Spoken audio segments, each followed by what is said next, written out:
Imagine throwing the most spectacular parties in the world, hundreds of strangers flooding your mansion every weekend, champagne flowing, orchestras playing, laughter echoing into the night.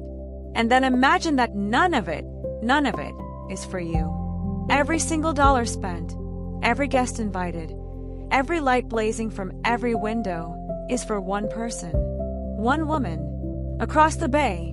That's Jay Gatsby. And today we're diving into one of the greatest novels ever written about the American dream. A story that is, on the surface, about love and wealth and parties. But underneath, it's a ruthless autopsy of obsession, illusion, and the lies we tell ourselves about who we are and who we could become. This is The Great Gatsby by F. Scott Fitzgerald. Let's get into it. The story is narrated by Nick Carraway, a Yale-educated Midwesterner who has come to New York in the summer of 1922 to learn the bond business. He rents a small, modest house in West Egg, Long Island, the new money side of town, where fortunes are flashy but not quite socially respectable. Across the bay is East Egg, old money, inherited wealth, quiet arrogance. Right next door to Nick's little bungalow sits an enormous mansion, and it belongs to a man named Gatsby. Nick doesn't know much about him yet. Nobody does. But the rumors? They're extraordinary. Some say he killed a man. Some say he's a German spy. Some say he's related to royalty. The mystery surrounding Gatsby is almost as magnificent as the man himself. Before we meet Gatsby properly, Nick visits his cousin Daisy Buchanan and her husband Tom in East Egg. And this dinner scene in Chapter 1 tells us everything we need to know about the world this story inhabits. Tom Buchanan is brutish, arrogant, absurdly wealthy, and openly racist, quoting pseudoscientific books about white supremacy over dinner without a hint of self-awareness. He is quite simply a man who has never had to be a better person because money has insulated him from consequences. Daisy, she's luminous, charming, and utterly hollow. She tells Nick she hopes her baby daughter grows up to be a beautiful little fool, because that, she says, is the best thing a woman can be in this world. It's one of the most devastating lines in American literature. Not because it's cynical, but because she means it as wisdom. And then there's Jordan Baker, Daisy's friend, a famous golfer, and a woman Nick will briefly fall for. Beautiful, dishonest, and coolly indifferent to the world around her. This is the world of East Egg, glittering, corrupt, and completely sure of its own superiority. Between West Egg and New York City lies what Fitzgerald calls the Valley of Ashes, a gray, industrial wasteland where the poor toil and the dreams of ordinary people go to die. It's here that we meet George and Myrtle Wilson. George runs a rundown garage. Myrtle is his wife, vivacious, restless, desperate for something more. That something more has a name, Tom Buchanan. Myrtle is Tom's mistress, and Tom drags Nick along to meet her with the casualness of a man who has never considered that his actions have consequences. They go to a tawdry little apartment in New York, drink too much, and the party ends with Tom breaking Myrtle's nose when she dares to say Daisy's name. Just like that, a reminder of who holds power.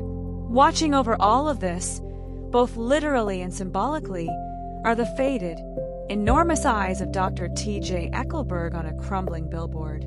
Just eyes. No face. No body. Just watching. Fitzgerald uses this image as one of literature's most haunting symbols, the eyes of God, or moral judgment, or the absence of both, staring out over a world that has lost its conscience. Now, Chapter 3. And this is where the novel truly comes alive. Nick attends one of Gatsby's legendary parties, and Fitzgerald's description is absolutely electric. Hundreds of guests, towers of food, full orchestras, champagne in glasses bigger than finger bowls, women in bright dresses swirling like moths around the lights, people who don't even know their host, who show up simply because this is where you go. And Gatsby? He stands apart. He doesn't drink. He watches his guests with approval from the marble steps, but he doesn't join them. He is performing wealth, not enjoying it. When Nick finally meets him, almost by accident, Gatsby's famous smile hits him like a revelation. It's a smile, Nick says, that seemed to face the whole world for an instant and then concentrated entirely on you, making you feel like the most important person alive. It's a salesman's smile, a dreamer's smile, and it's completely, heartbreakingly genuine. In Chapter 4, Gatsby takes Nick to lunch in New York and in the car delivers his origin story. He claims he's the son of wealthy Midwesterners, educated at Oxford, a war hero who collected medals and lived like a young Raja across Europe. Nick doesn't believe a word of it, and then Gatsby pulls out a medal from Montenegro and an Oxford photograph. And Nick does believe it, and then he doesn't again. The whole scene is a masterclass in unreliability. At lunch, they meet Meyer Wolfsheim, a shady figure with human molars for cufflinks who, as Gatsby casually mentions, fixed the 1919 World Series. This is the company Gatsby keeps. This is the world his money comes from. And then, through Jordan Baker, Nick finally learns the truth at the heart of everything. 5 years ago, before the war, Gatsby and Daisy had fallen in love in Louisville. He was a young officer, penniless beneath his uniform. She was the most beautiful girl in town. He worshipped her. And then the war took him away, and Tom Buchanan arrived with his money and his certainty, and Daisy married him. Gatsby has spent 5 years building his fortune, buying his mansion directly across the bay from Daisy's house, throwing his parties, hoping she might wander in one night. He's been staring at the green light at the end of her dock every night. That light blinking across the dark water. So close, so impossibly far. Now he has one request. He wants Nick to invite Daisy to tea. Just a reunion. Simple, right? Nothing about this is simple. The reunion scene in Chapter 5 is one of the most beautiful and painful chapters in the entire novel. It's raining. Of course it's raining. Gatsby shows up at Nick's house soaking wet, pale as death, nearly vibrating with anxiety. When Daisy arrives, the awkwardness is crushing. Gatsby leans against a mantelpiece clock, pressing his head against it until it tilts dangerously. He nearly knocks it off. It feels like the weight of 5 years of longing made physical. And then, something shifts. Nick steps outside, and when he comes back in, Gatsby is glowing. Literally glowing, Nick says. Daisy's face is smeared with tears, and Gatsby looks like a man who just remembered what it is to be alive. He takes her to his mansion. He throws his shirts, silk, linen, flannel, in every color imaginable across the room. And Daisy buries her face in them and cries. She cries because they're such beautiful shirts. And it sounds absurd on the page, but in context, it's devastating.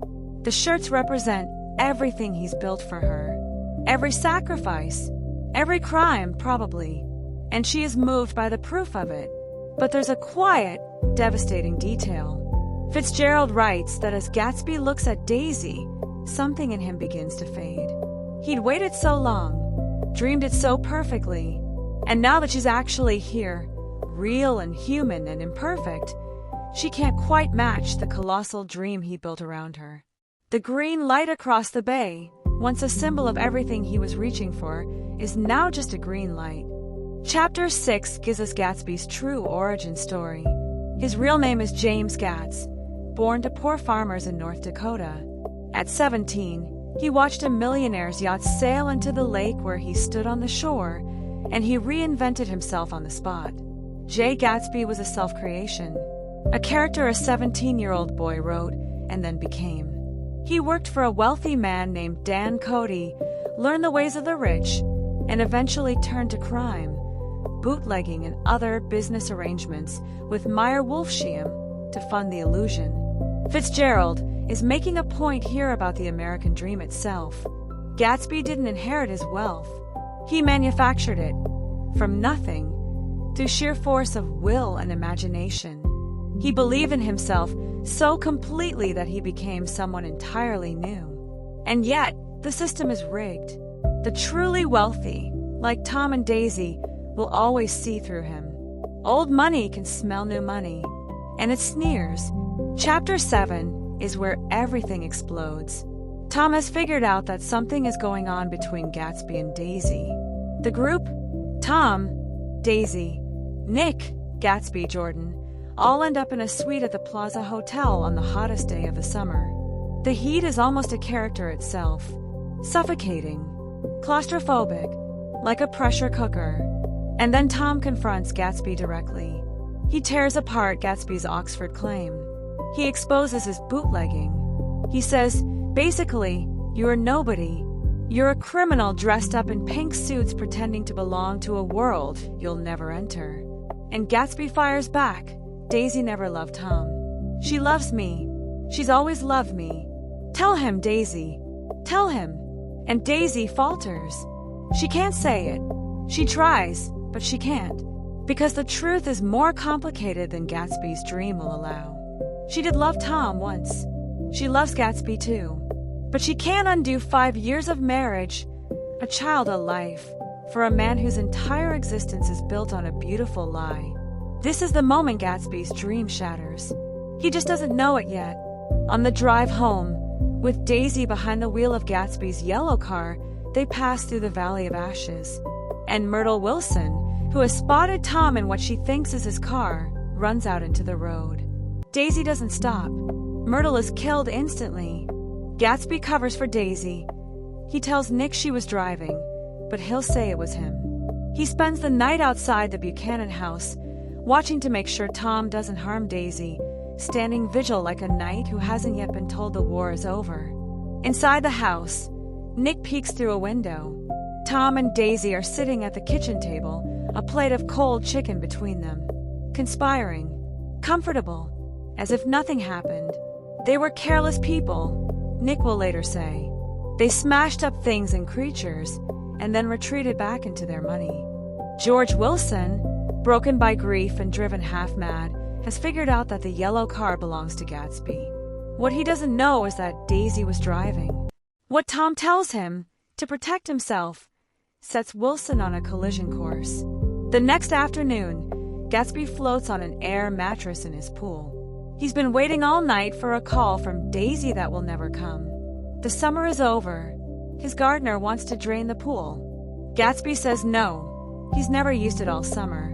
He floats there, alone in the stillness. Wilson finds him, shoots him, then turns the gun on himself. And that's it. That's how the dream ends. Not in confrontation, not in triumph, in silence, on a deflating mattress, in a pool, while the phone inside never rings. Chapter 9 is Nick's reckoning. He tries to arrange a funeral. He calls Daisy. She and Tom have already left town, no forwarding address. The hundreds of people who ate Gatsby's food and drank his champagne and laughed in his gardens. Nobody comes. The owl-eyed man from the library, one of the only people who thought the books were real, shows up at the graveside in the rain and says, quietly, "The poor son of a bitch." It may be the most honest eulogy in American literature. Nick has one last encounter with Tom on Fifth Avenue. Tom explains, without remorse, that he pointed Wilson toward Gatsby to protect himself. He thinks he did the right thing. Gatsby, after all, was a criminal. He ran over Myrtle like she was nothing. The irony, of course, is that it was Daisy who drove. Tom knows this, and he still let Gatsby take the fall. Nick shakes his hand. He says it felt like talking to a child. So what is The Great Gatsby actually about? On one level, it's a love story. A man who builds an empire to win back a woman. But Fitzgerald is doing something much bigger. The American dream is the novel's true subject. Gatsby represents the pure, almost childlike belief that you can reinvent yourself, that the past can be erased, that enough ambition and enough money can buy you a second chance. And America promises this. That's the cruelty of it. The promise is real enough to believe in. But the society built around it is designed to keep the Gatsbys out and the Buchanans comfortable. The green light is the novel's most enduring image, the thing always just out of reach, the dream receding even as you sprint toward it. Fitzgerald ends the book with one of the most quoted passages in all of American literature. Gatsby believed in the green light, the orgastic future that year by year recedes before us. It eluded us then, but that's no matter. Tomorrow we will run faster, stretch out our arms farther, and one fine morning. So we beat on, boats against the current, borne back ceaselessly into the past. We are all, Fitzgerald is saying, rowing against time, chasing something we can never quite reach because it exists in a past we've already left behind. Gatsby's tragedy isn't that he failed. It's that he couldn't accept that the green light was never meant to be touched. The reaching was the point, and the reaching destroyed him. The Great Gatsby was published in 1925. Fitzgerald considered it his masterpiece, but it sold modestly in his lifetime. He died in 1940, largely forgotten, believing himself a failure.